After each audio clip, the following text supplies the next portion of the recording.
Assalamualaikum warahmatullahi wabarakatuh. Innal hamdalillah nahmaduhu wa nasta'inuhu wa nastaghfiruhu wa nastahdihi wa na'udzu billahi min shururi anfusina wa min sayyiati a'malina may yahdihillahu fahuwal muhtadi ومن يضلل فلن تجد له وليا مرشدا أشهد أن لا إله إلا الله وحده لا شريك له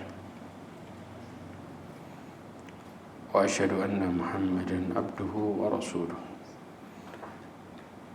قال الله تعالى في كتابه الكريم أعوذ بالله من الشيطان الرجيم يا أيها الذين آمنوا اتقوا الله وقولوا قولا سديدا يصلح لكم أعمالكم ويغفر لكم ذنوبكم ومن يطع الله ورسوله فقد فاز فوزا عظيما أما بعد معاشر المؤمنين رحمني ورحمكم الله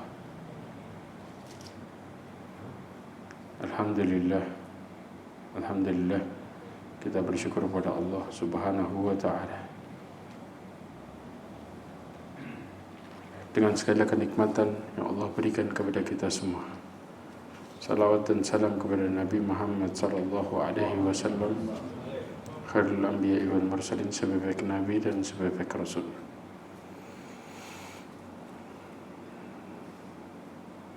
Ma'asyiral mu'minin rahimani wa rahimakumullah. Hari ini kita akan membahas permasalahan. Mungkin kita sering dengar masalah efek kemaksiatan. Cuman kita bahas dari segi dalam kehidupan pribadi kita ataupun efek dari kemaksiatan itu terhadap keluarga kita. Kira-kira apa aja efeknya? Ya. Dan kemudian kita akan bahas tentang dampak kemaksiatan yang Allah Subhanahu wa Ta'ala berikan kepada kaum-kaum sebelumnya. Dari mulai kaumnya Ad, ya. Terus kemudian juga kita akan berbicara tentang dampak kemaksiatan ketika Allah Subhanahu wa Ta'ala tenggelamkan seluruh manusia di zamannya Nabi Nuh. Ya, kemudian kita akan berbicara tentang dampak kemaksiatan kepada Allah timpakan kepada kaum Tsamud apa aja. Ya. Insyaallah biidznillah. Yang pertama, di antara dampak-dampak kemaksiatan adalah Allah Subhanahu wa Ta'ala akan menetapkan hidup yang hina bagi pelakunya. Sebagaimana Allah Subhanahu wa Ta'ala mengisahkan di dalam surat Al-Baqarah, ya. Allah berfirman, "Wa idh qultum ya Musa lan nasbira ala ta'amin wahidin fad'u lana rabbaka yukhrij lana mimma tunbitul ardu min baqliha wa kithaiha wa fumiha wa adasiha wa basaliha qala atastabdiluna billadhi huwa adna billadhi huwa khair ihbitu misran fa inna lakum ma sa'altum."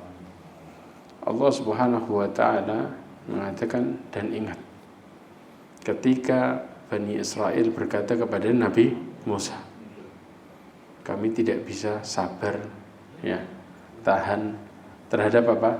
Satu macam makanan. Ya ikhwah, kira-kira apa yang Allah Subhanahu wa Ta'ala berikan kepada kaumnya Nabi Musa? Manna sama salwa. Antum tahu maksudnya manna sama salwa itu? Ada yang tahu enggak? Di dalam tafsir disebutkan tentang masalah manna sama salwa. Apa itu manna?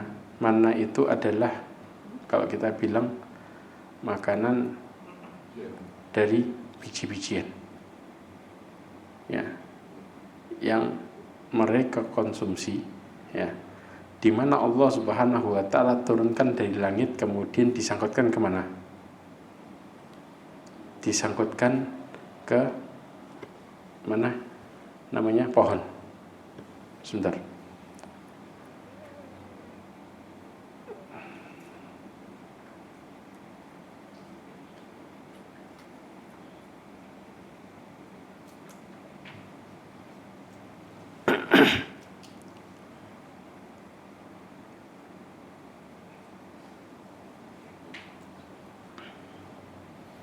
Coba.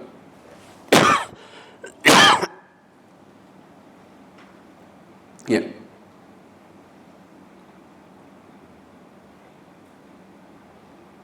Bentar.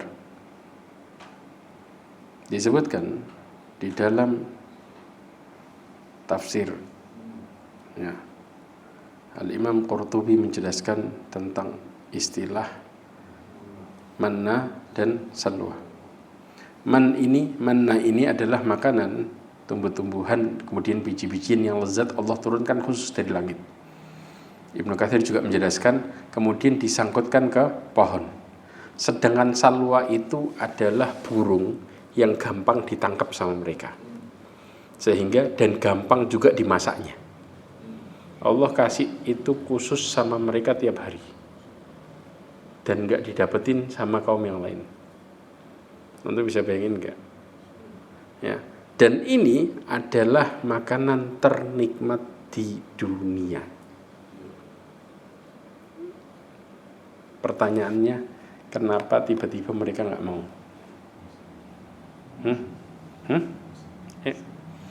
Nah, unsur itu gara-gara apa? Persis. Orang itu bisa nikmatin hidup karena satu hal.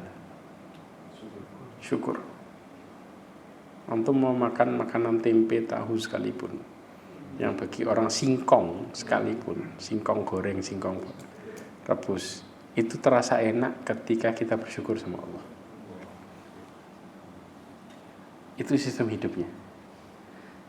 Contoh ya ikhwah, jangan jauh-jauh. Di bulan Ramadan, ketika kita mulai berbuka dengan makanan yang kita syukuri, dalam bentuk gorengan yang kadang-kadang hari-hari biasa nggak kita lirik, rasanya gimana kira-kira? Paling nikmat luar biasa. Antum bisa merasakan bahwa itu makanan hari itu yang paling enak yang antum santap.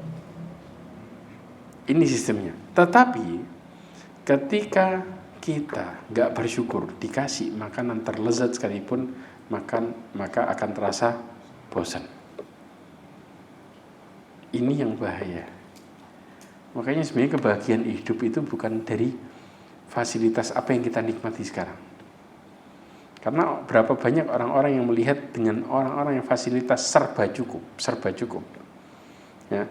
Tetapi mereka justru malah mengatakan enak fulan, hidupnya serba enak. Tapi jadi pelakunya gimana? Jadi pelakunya gimana kira-kira? Jadi pelakunya mereka merasa belum tentu serba nikmat. Kenapa? Nikmatnya sesuatu terjadi karena seseorang itu merasa bersyukur sama Allah Subhanahu wa taala. Karena Allah Subhanahu wa taala mengatakan bahwa manusia yang serba cukup itu malah menjadi malapetaka buat hidupnya. Mungkin kita bertanya-tanya, dari mana Ustaz? Serba cukup kok masalah? Betul apa enggak? Ada ayatnya. Coba Al-Alaq ayat 6 sampai 7. Baca artinya. Ada yang pegang Quran terjemahan?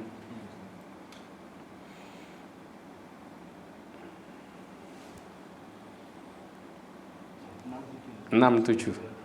Apa? Ketahuilah. Dapat? Sekali-kali tidak, sungguh manusia itu benar-benar melampaui batas. Terus? Karena apa? Karena apa? Yang ketujuh? Apabila melihat dirinya serba cukup. Nah, Allah SWT mengatakan kalla innal insana la yatgha. Sekali-kali tidak. sesungguhnya manusia itu benar-benar melampaui batas, bakal jadi orang dolim luar biasa ketika dia melihat dirinya serba cukup. Tafsirannya serba cukup itu apa? Kaya. Kenapa? Al-Imam Ibnu Katsir mengatakan Allah menceritakan bagaimana sifat manusia, bahwa manusia itu adalah makhluk yang mempunyai kesenangan, jahat, angkuh, melampaui batas ketika melihat dirinya serba cukup dan banyak harta. Karena manusia yang bisa memanfaatkan harta yang Allah kasih cuma satu tipe manusia. Manusia yang gimana? Manusia yang mereka bertakwa sama Allah.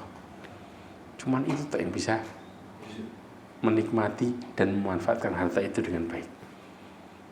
Ya, di mana Rasulullah SAW mengatakan dalam hadisnya, la ba'sa bil ghina liman ittaqa. Ya, enggak apa-apa jadi orang kaya, tapi satu hal bagi yang bertakwa kepada Allah Azza wa Jalla. Kemudian Rasulullah juga mengatakan wasihhah khairan minal ghina liman ittaqa. Dan sehat itu jauh lebih baik daripada kaya. Ini yang terjadi ya ikhwah. Dan orang-orang yang serba cukup tadi, kapan mereka sadar rata-rata? Mereka sadar ketika mereka sudah mati. Allah katakan dalam surat At-Takatsur di awal apa? Alhaakumut takatsur hatta zurtumul maqabir. Ya, bermegah-megahan itu membuat kalian lalai sampai masuk ke dalam kuburan. Al-Imam Ibnu Katsir mengatakan kalian disibukkan oleh cinta kepada duniawi, senang sama perhiasannya, sehingga kalian lupa untuk mencari pahala akhirat dan memburunya. Dan kalian terus-menerus sibuk dengan urusan dunia sampai mati datang dan menjemput kalian, dan kalian dimasukkan ke dalam kuburan menjadi penghuninya. Seorang baru sadar kalau ternyata butuh pahala akhirat. Ini yang terjadi ya ikhwah. Karena pada dasarnya Rasulullah SAW itu sangat takut sama orang yang dibukain dunianya lebar-lebar. Ya. Bukan takut kepada orang yang apa? Yang mereka itu diberikan hidupnya sederhana. Justru Rasulullah takut terhadap orang yang kaya. Kata Rasulullah SAW dalam hadis riwayat Imam Bukhari, "Wallahi lal faqru ahsya 'alaikum." Kata Rasulullah SAW, demi Allah, bukanlah kemiskinan yang aku khawatirkan sama kalian. Tapi apa? Walakin ahsya 'alaikum an tubsata 'alaikumud dunya kama busitat 'ala man kana qablakum. Yang aku takutkan sama kalian itu justru dibukain dunianya sama kalian lebar-lebar.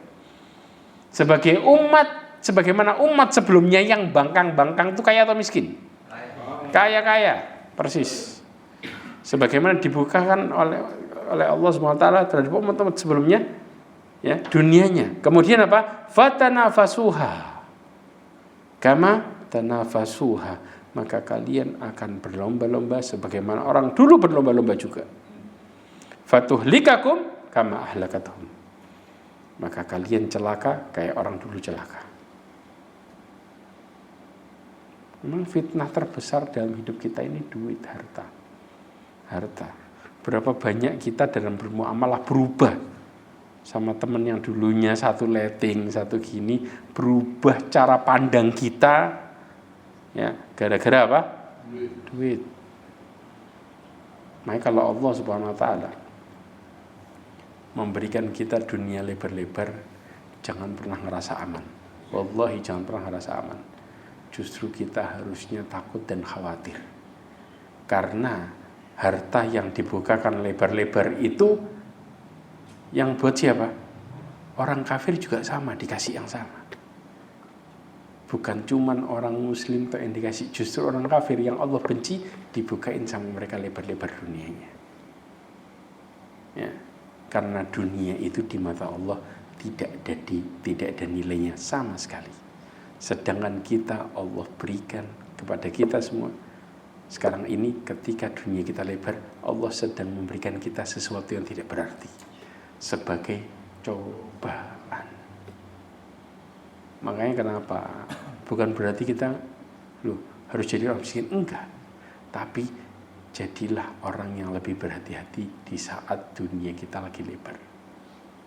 Karena cobaan itu jauh lebih berat dibanding dengan orang yang dikasih hidup yang sederhana. Karena nanti orang-orang kaya masuk surganya terlambat berapa tahun? 50.000 tahun. Daripada orang miskin. Orang miskin itu masuk surganya sama Rasulullah barengan.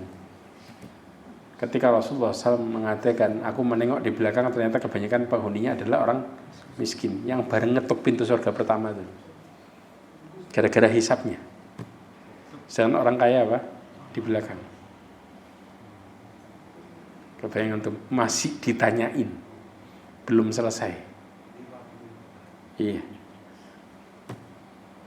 Anda bisa bayangin.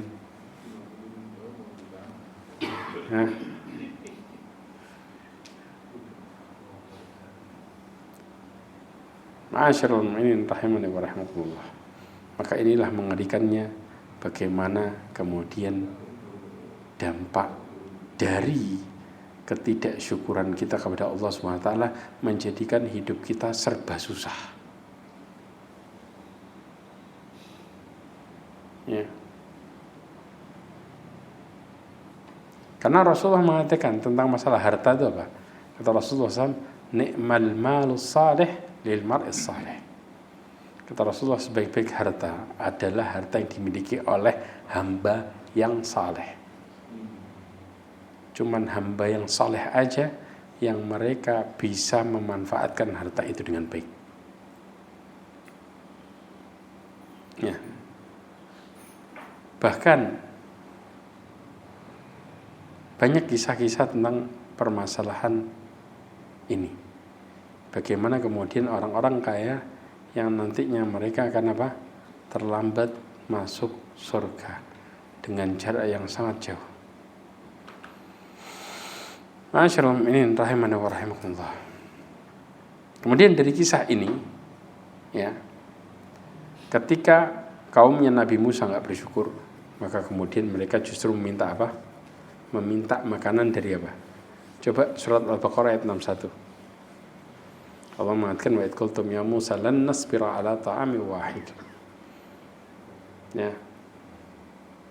Yang mereka minta dari dikasih biji-bijian tadi sama Allah dari langit loh. Antum bisa bayangin enggak?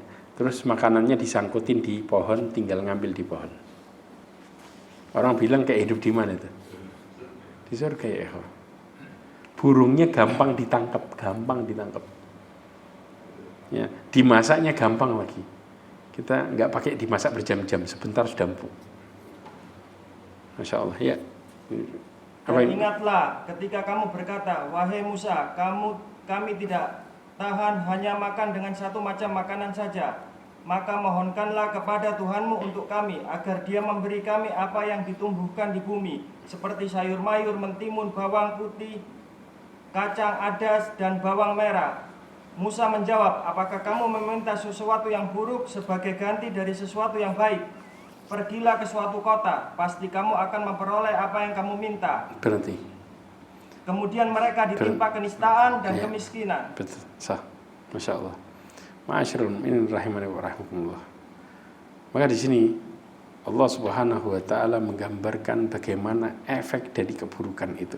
Ketika Allah kasih yang terbaik dan antum tahu kaum yang mendapatkan dan melihat mukjizat terbanyak adalah kaumnya Nabi Musa.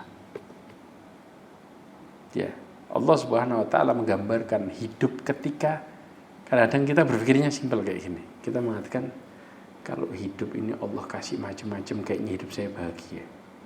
Betul enggak? Lihat kaumnya Nabi Musa. Allah kurang kasih macam-macam apa? Mereka minta dikasih. Mereka berjalan pun dinaungin pakai awan lagi. Wa dhallalna 'alaikumul ghamama. Nah itu dia. Dan kami kemudian berikan mereka naungan awan. Sudah jalan gak panas, dikasih makanan dari langit, masih ngomong hidup kita bosan. Ya. Dan kemudian mereka ngelihat sendiri laut itu dibelah. Dan mereka dikasih jalan, jumlah jalannya 12. Dan jalan yang mereka lewatin di laut kering total. Dan mereka benar-benar ngelihat kanan kirinya air dalam posisi seperti gunung yang tinggi. Mereka ngelihat secara langsung. Ditambah lagi mereka itu ya Allah buat perjanjian sumpah di mana gunungnya melayang di atas mereka. Kalau mereka ingkar, gunungnya jatuh. Dibuat seperti itu, tapi mereka masih suka nego dan bangkang. Berarti konsep yang mengatakan kalau Allah ngabulin permintaan saya semua hidup saya bahagia, jawaban kita antara kenyataannya sangat berbeda. Hayalan kita mungkin seperti itu, tapi kenyataannya tidak sama dengan hayalan. Karena kenikmatan hidup yang sebenarnya adalah ketika kita ngikutin aturan Allah. Allah kasih kita kenikmatan yang dahsyat lebih dari sekedar apa yang kita pikirkan dikasih. Kenapa? Di saat seseorang ya ditimpa keburukan, kemudian Allah kasih kebahagiaan, maka mereka akan bersyukur di setiap kebahagiaan yang Allah kasih. Karena sebelumnya mereka mendapatkan keburukan. Jelas? Saya kasih contoh. Orang yang dari lahir kaya, mereka punya fasilitas macam-macam. Kalau ditanya gimana rasanya? Enak atau biasa? Itu hidup. Itu hidup. Bagi orang yang dilahirkan, yang mereka nggak punya apa-apa, serta hidup susah, kalau mau apa harus berusaha dengan keras, mereka melihat orang yang serba cukup mengatakan enak, karena mereka bukan posisi itu. Tapi kalau yang dari posisi itu mereka mengatakan apa? Biasa. Makanya ya sesuatu yang nikmat dirasakan setelah sebelumnya nggak enak. Makanya Allah katakan fa inna ma'al usri yusra, supaya kita bisa menikmati hidup. Ya. Kapan kita bisa mengatakan bahwa makanan itu nikmat setelah kita sebelumnya ketahan puasa? Paham? Kapan kita bisa mengatakan bahwa masalah itu ketika mendapatkan jalan keluarnya, maka kita katakan hidup itu indah setelah sebelumnya kita diuji dengan masalah. Maka ini yang disebut dengan apa? Bersyukur. Titik bersyukur kita sama Allah itu menjadikan nikmat, dan kita titik ingkar kita sama Allah menjadikan adab. Sebagaimana Allah katakan la in syakartum la azidannakum. Titik disyukur, maka Allah kasih tambahan di mana mereka mendapatkan kebahagiaan di setiap titik syukur. Wala in kafartum inna adabi. Maka orang yang serba nikmat hidupnya menurut orang lain, pada dasarnya mereka sedang merasakan adab ketika mereka kufur, alias hidup tidak bahagia. Maka muncul kata-kata bosen. Jelas? Makanya Allah mengatakan wa duribat alaihimud dillat wal maskanah. Allah katakan lalu ditimpakan kenistaan dan kehinaan kepada mereka. Orang yang hidupnya hina belum tentu miskin, jangan salah. Tapi orang yang hidupnya hina, mereka ditimpakan kesusahan di dalam hati. Maka mereka pun seperti orang yang terhina dalam setiap hidupnya. Gini gak enak, gitu gini ngeluh. Senang ngeluh, susah tambah ngeluh. Itu yang disebut dengan apa? Terhina. Apa bedanya sama orang miskin? Apa-apa minta sama orang. Betul apa enggak? Orang kaya juga sama. Kadang-kadang curhatnya dia sama orang minta dikasihani. Betul apa enggak? Sampai orang yang dicurhati mengatakan lebih beruntung saya daripada yang curhat. Ini realita hidup ya. Kita enggak terasa kadang-kadang. Kita dengan harta kita, teman kita yang kita datengin itu menunjukkan teman kita lebih kaya daripada kita. Lebih kaya apanya? Perasaannya. Lebih kaya hatinya. Betul apa enggak? Ini realita. Ya. Makanya bersyukurlah ketika orang lain melihat dirimu jauh lebih bahagia daripada dia. Menunjukkan ketika dia sering curhat dan mengeluhkan masalahnya kepada dirimu, itu menunjukkan dia yakin bahwa hidupmu lebih bahagia daripada yang curhat. Jelas? Oke. Yang kedua, mereka ditimpakan dalam hidupnya ya kemurkaan ketika kembali kepada Allah Azza wa Jalla. Mati dimurkai sama Allah. Hidup terhina, mati dimurkai. Kafeng. Sebagaimana Allah Subhanahu wa taala mengatakan waba'u bighadabin minallah. Di dalam ayat yang sama. Coba lanjutin ayatnya.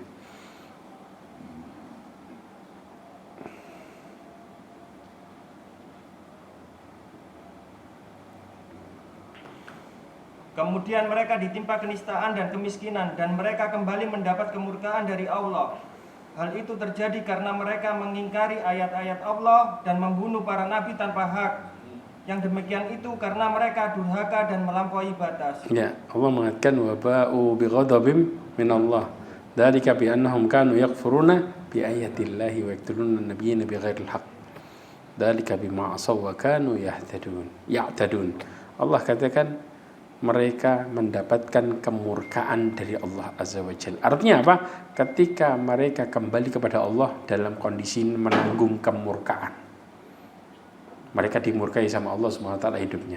Inilah kondisi keburukan yang terjadi kepada pelaku kemaksiatan.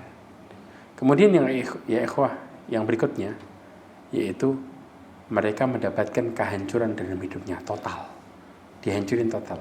Pertanyaannya, bagaimana cara Allah mengadab suatu kaum? Apa ciri-ciri awalnya bakal diadab tuh kaum? Ada yang tahu? Dan silahkan cek di setiap tempat, pasti terjadi. Gak mungkin gak? Subhanallah. Caranya sebelum ngadab Allah buat apa? Bentuknya? Dibuat kaya. Al-Isra 16. Allah katakan, wa idza aradna an nuhlika qaryatan amarna mutrafiha. Subhanallah, naudzubillahi min dzalik. Ya, kemudian fafasaqu fiha fahaqqa 'alaiha al-qawlu fadammarnaha tadmira. Jadi cara Allah Subhanahu wa taala kalau mau ngancurin satu daerah, caranya Allah buat orang daerah tersebut apa? Kaya, kemudian bangkang. Makanya silahkan dicek tempat-tempat yang diadab sama Allah, orangnya bukan orang miskin. Sudah, dapat? Coba dibaca. Dan jika kami hendak membinasakan suatu negeri, maka kami perintahkan kepada orang yang hidup mewah di negeri tersebut agar mentaati Allah.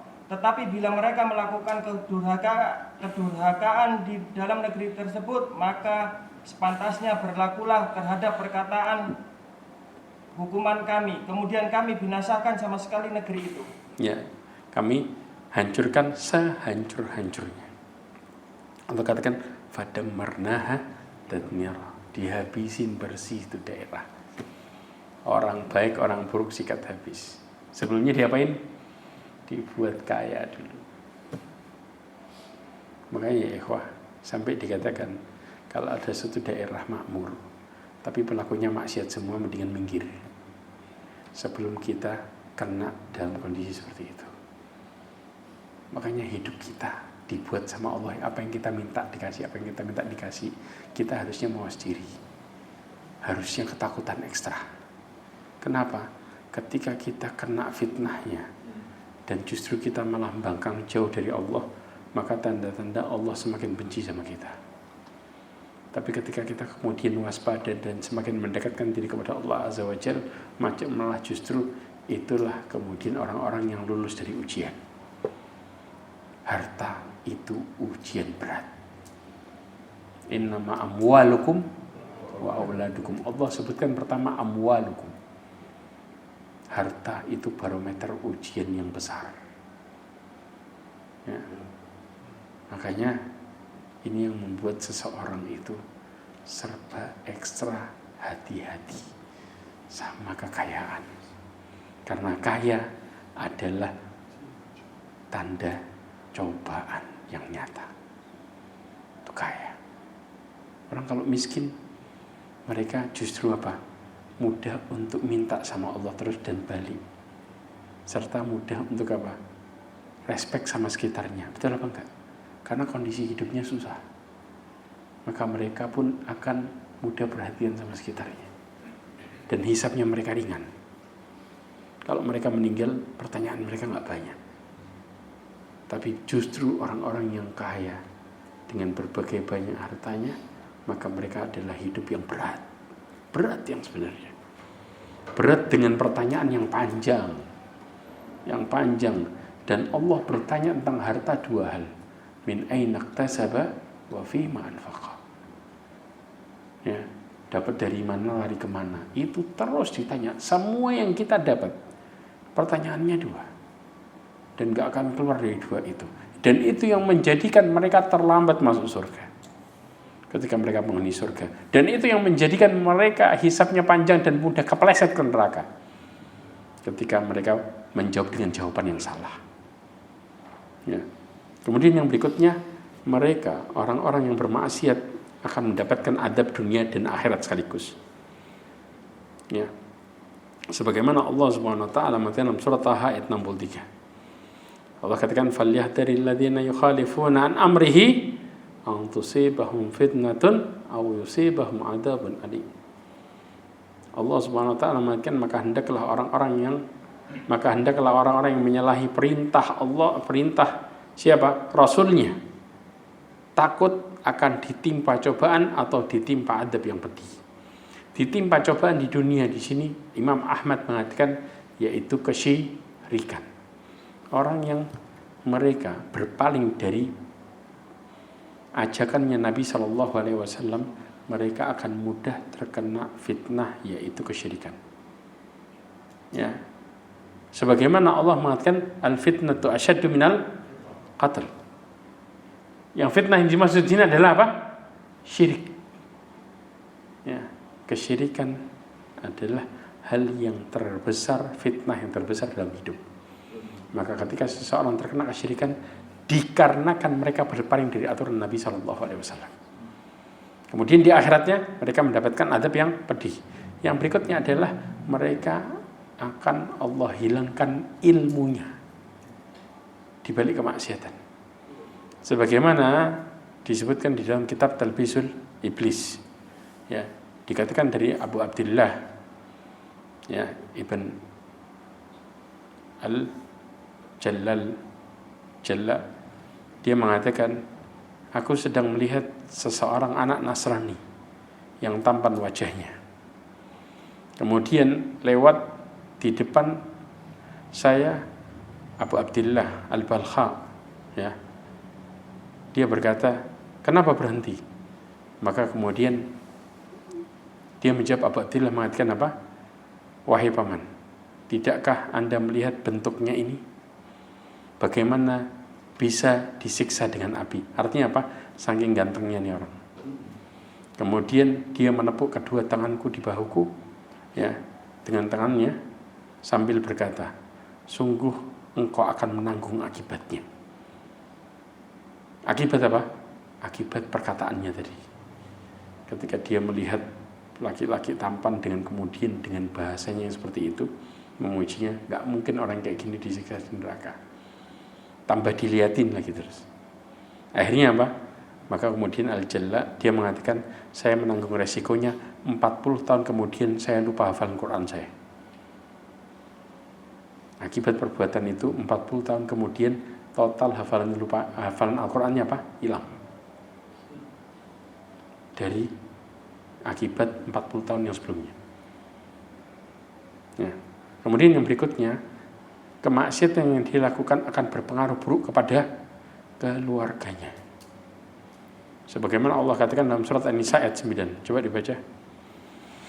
Allah katakan wal yakhshal ladzina law taraku min khalfihim dzurriyyatan dhi'afan khafu 'alaihim falyattaqullah wal yaqulu qawlan sadida.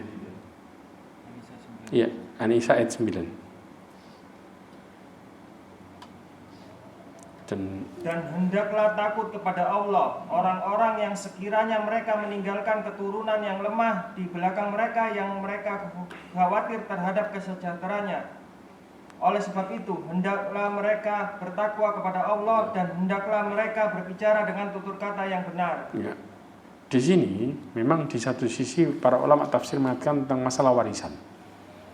Ini ayat berbicara tentang masalah warisan. Jadi kalau mereka kemudian melakukan warisan yang tidak adil dan lain sebagainya, maka mereka akan meninggalkan keturunan mereka dengan keturunan yang lemah. Di sisi lain, para ulama mengatakan ini efek dari kemaksiatan. Kemaksiatan yang dilakukan seseorang menjadikan turunannya bukan turunan yang baik-baik. Turunannya turunan yang buruk. Sebagaimana yang dilakukan oleh siapa? Orang tuanya.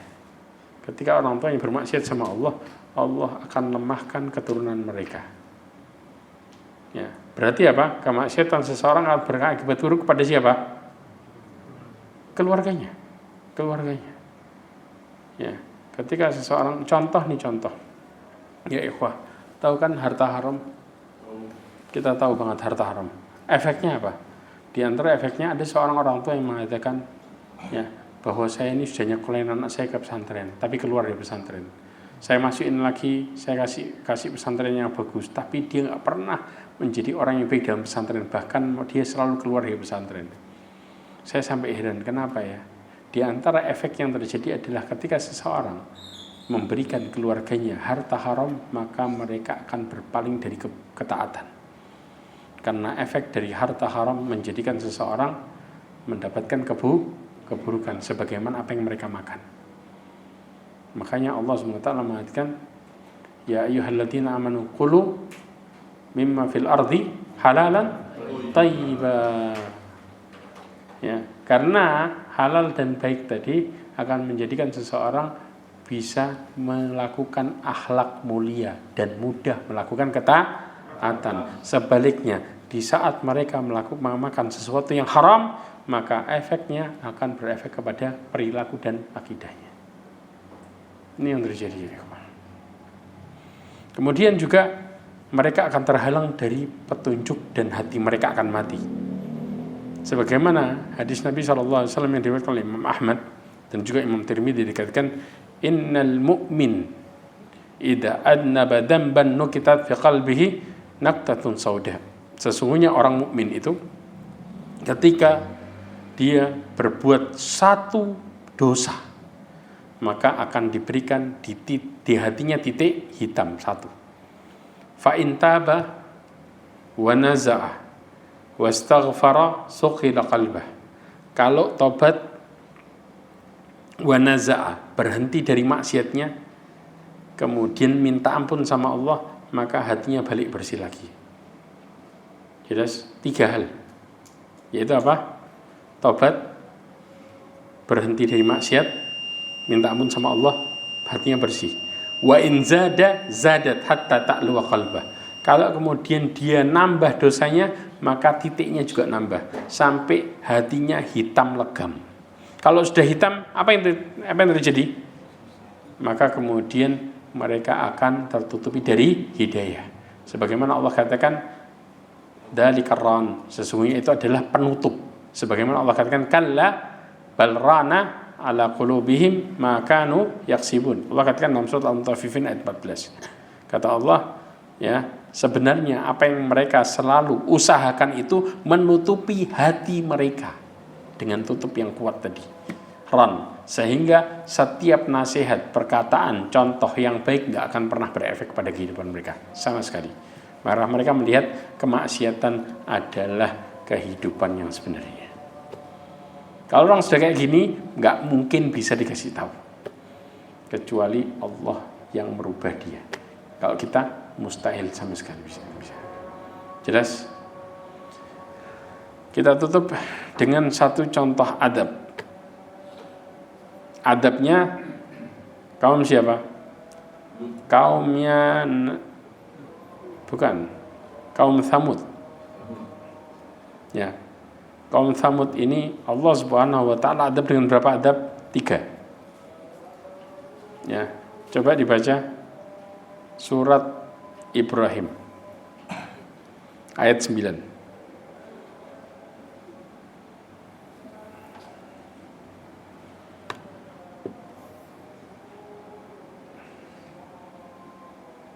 Allah mengatakan juga dalam surat Al-Fajr ayat 9 apa? Wa thamudal ladina jabus sakhra bil wad. Kaum Samud yang motong-motong batu besar di lembah, saking kuatnya mereka.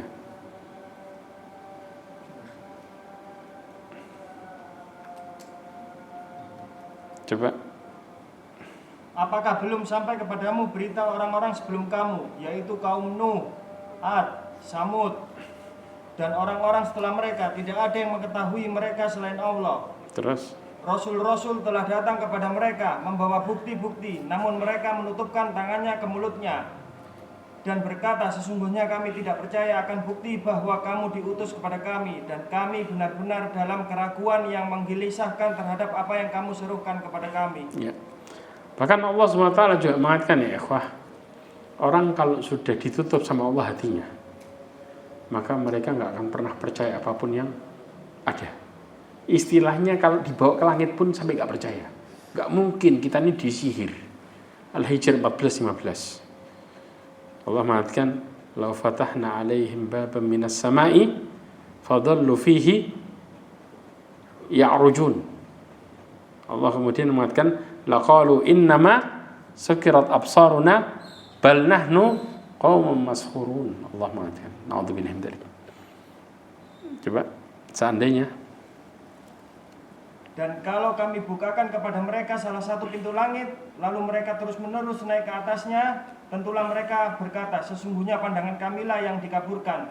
Bahkan kami adalah orang-orang yang terkena sihir. nah, istilahnya kita semua diangkat sama Allah, tapi hatinya ditutup sama Allah. Kata mereka apa? Kita ini disihir. Ini nggak benar nih hati. Ini kalau sudah hati ketutup kayak gini efeknya. Jelas. Makanya kemudian adab yang mereka dapatkan, ya. Yang pertama, Allah Subhanahu wa taala berikan kepada mereka gempa yang dahsyat. Allah mengatakan fa'akhadathumur rajfatu fa'asbahu fi darihim jathimin. Al-A'raf 78. Allah mengatakan karena itu mereka ditimpa gempa, maka jadilah mereka mayat-mayat yang berkelimpangan di mana tempat tinggal mereka. Kemudian yang kedua, mereka dikasih petir yang menyambar. Ya, Allah mengatakan juga fa'akhadathhumus sa'iqatu wa hum yanzurun. Mereka disambar petir sedang mereka melihat. Jadi apa? Petir itu nyambar mereka sambil mereka melihat adab tersebut. Masing-masing terkena petir semuanya dan mereka pun hancur. Kemudian yang ketiga adalah mereka mendengar suara guntur yang begitu dahsyat. Ya, sebagaimana Allah Subhanahu wa taala juga mengatakan dalam surat Ad-Dariyat ayat 45, Allah mengatakan famastata'u min qiyami wa makanu muntasirin. Allah mengatakan mereka tidak mampu bangun dan juga tidak mendapatkan pertolongan dari halilintar yang mereka dengarkan. Di dalam tafsir Qurtubi disebutkan, ya, halilintar itu turun kepada mereka dengan diiringi suara yang keras. Guntur yang sangat dahsyat itu turun kepada mereka, mereka tidak bisa melawan. Mereka hanya pasrah dengan adab itu dan tidak seorang pun yang bisa menolong. Akhirnya mereka dalam kondisi apa? Mati sambil kena adab, sambil pasrah, nggak bisa ngapa-ngapain. Ya, ini yang Allah Subhanahu wa taala berikan ketika mereka di puncak kenikmatan. Jadi Allah balas dengan cara apa? Dunianya difulin dulu, kemudian baru diadab. Kayak apa? Na'udzubillah min dzalik. Inilah kondisi bagaimana Allah Subhanahu wa taala memberikan kepada mereka adab di tengah kemaksiatannya. Makanya ya ikhwah, hati-hati terhadap kehidupan ini, terutama hati-hati terhadap harta, karena dibukakannya untuk kita semua harta bukan sebagai bentuk anugerah kebaikan. tapi merupakan ujian. Seharusnya kita minta tolong sama Allah Subhanahu wa Ta'ala supaya kita mudah melewati ujian ini. Karena sesungguhnya perhatian Allah kepada hambanya bukan dengan dikasih kenikmatan yang luar biasa dahsyat dari dunia, bentuk harta, tetapi dengan cara Allah memberikan kita cobaan hidup berupa kesusahan. Karena kesusahan itu adalah perhatian dari Allah. Dari rasa susah yang kita lewati, itu merupakan bentuk kita bisa selalu mendekatkan diri kepada Allah Subhanahu wa Ta'ala. Sebagaimana Rasulullah mengatakan, innallaha idza ahabba qauman ibtalahum. Allah kalau sudah cinta sama satu kaum, Allah akan uji mereka dengan ujian susah. Ya. Ini menunjukkan bentuk perhatian Allah kepada kita semua. Wallahu a'lam bishawab. Yang bisa saya sampaikan, kurang lebih mohon maaf. Subhanakallahumma wa bihamdika asyhadu an la ilaha illa anta astaghfiruka wa atubu ilaik. Wa akhiru da'wana alhamdulillah. Assalamualaikum warahmatullahi wabarakatuh. Ya, fadhal. Ya. Kalau sudah dikasih cobaan susah, Iya. juga nggak taat. Apa? Nggak taat. Nah, dikasih cobaan susah nggak taat lagi. Ma'asyiral mu'minin rahimani wa rahmatullah. Rasulullah sallallahu alaihi wasallam mengatakan di dalam hadisnya tentang permasalahan ini. Ya, kata Rasulullah, sering saya bahas masalah di sini. Ya, dalam hadis yang diriwayatkan oleh Imam Tirmidzi dan Imam Ahmad disebutkan innamad dunya li arba'ati nafar. Dunia itu bagi 4 jenis manusia. Jelas? Yang pertama adalah abdun razaqallahu malan wa ilma. Ya, hamba yang Allah Subhanahu wa taala kasih rizki, harta dan ilmu. Ilmu apa? Ilmu agama, sah. Kemudian apa? Fahuwa yattaqi fihi rabbah. Dia bertakwa sama Allah. Kemudian wa yasilu fihi rahimah. Dia menyambung tali persaudaraan. Wa ya'lamu lillahi haqqa, dan dia faham terhadap hak-haknya Allah Subhanahu wa taala. Ya, sampai dia pun juga melaksanakan hak-haknya Allah. Apa yang terjadi? Fahada bi afdhalil manazil. Maka ini kedudukan yang paling terbaik. Yang kedua adalah wa abdun razaqallahu ilman wa lam yarzuqhu malan. Ada hamba yang dikasih ilmu tapi nggak dikasih harta. Ilmu agamanya masya Allah, tapi bukan orang kaya. Apa yang terjadi? Fahuwa sadiqun niyah. Dia dengan niatnya yang jujur, yaqulu law anna li malan la amiltu bi amali fulan. Kalau saya punya harta, saya bakal ngamalin kayak amalan fulan. Yang pertama tadi, bakal memanfaatin buat bertakwa sama Allah, nyambung tali persaudaraan, kemudian juga melaksanakan hak-haknya Allah. Kata Rasulullah SAW, fahuwa biniyatihi fa ajruhu masawa. Dia dengan niatnya, pahala 2 orang, tipe pertama sama tipe kedua, pahalanya sama. Yang kedua cuma dengan niat dapat pahala yang kayak pertama. Coba ya. Tapi tipe yang ketiga, ya, abdun razaqallahu malan walam yarzuqhu ilman. Ini yang naudzubillah. Seorang hamba yang dikasih harta tapi enggak dikasih ilmu. Makanya saya ngomong tadi, orang hamba yang bisa manfaatin harta dengan baik cuma siapa? Yang bertakwa sama Allah, sudah. Yang tahu ilmu. Kalau enggak tahu bahaya. Makanya seorang hamba yang dikasih harta tapi enggak dikasih ilmu, apa yang terjadi? Maka dia mengatakan fahuwa yahbitu fi malihi bighairi ilm. Maka dia manfaatkan hartanya tanpa ilmu. Apa itu? La yattaqi fihi rabbah, enggak bertakwa sama Allah, wa la yasilu fihi rahimah, enggak menyambung tali persaudaraan, wa la ya'lamu lillahi fihi haqqa, dan dia tidak mengetahui hak-haknya Allah, makanya hidupnya sembarangan. Kemudian kata Rasulullah, fahada bi akhbathi manazil. Ini kedudukan yang paling buruk, terburuk. Dan yang keempat, antum yang sebutin tadi, yaitu abdun lam yarzuqhullahu ilman wala mala. Hamba yang enggak dikasih ilmu, enggak dikasih harta lagi. Miskin, enggak ngerti agama sama sekali. Belas. Apa yang terjadi? Fahuwa yaqul, maka dia mengatakan, "Lau anna limalan la amiltu bi amali fulan." Kalau saya punya harta, saya mungkin kayak fulan. Kenapa? Hidup enak, santai, melakukan hidup semau saya, yang penting bahagia dan lain sebagainya. Yaitu apa? Hura-hura istilahnya. Maka kemudian kata Rasulullah SAW, fahuwa biniyatihi fawizruhu masawa. Dia dengan niatnya, dosa dua orang ini sama persis. Padahal cuma niat tok, tidak punya duit, tapi niatnya buruk, Allah kasih dosanya sama. Jelas? Ya tadi sudah dikasih ujian, ya maksiat lagi. Jadi sudah modelnya kayak gini. Nah, jelas? Allah alam sahab. Tadi mengenai harta gitu. Iya, iya. Dari seorang bapak yang anggap saja tidak baik. Iya. Jelas. Anaknya bisa menyebabkan anaknya ini bisa sama seperti bapaknya. Iya. Padahal anak ini dilahirkan dalam keadaan Fitrah. fitrah. Ya. Terus? Ya, betul. Oke. Rasulullah mengatakan dalam hadisnya. Kata Rasulullah SAW, kullu mauludin yuladu alal fitrah. Setiap yang lahir itu dilahirkan berdasarkan fitrah. Itu hadis nggak berhenti sampai di situ. Masih ada komanya. Komanya apa? Kata Rasulullah, fa'abawahu yuhawidani au yunasirani au yumajisani. Kedua orang tuanya lah yang menjadikan Yahudi, Nasrani atau Majusi. Siapa yang jadiin? Kedua orang tuanya. Ya sudah. Jadi yang ngarahin anaknya ke buruk siapa? Orang tuanya. Aha. Kenapa nggak disebutkan Islam? Kedua orang tuanya menjadikan Islam. Karena Islam itu fitrah. Jadi istilahnya semua yang lahir di muka bumi ini sekarang ini semua agamanya apa? Islam. Tergantung bapaknya. Ya, yang beloin. Jelas.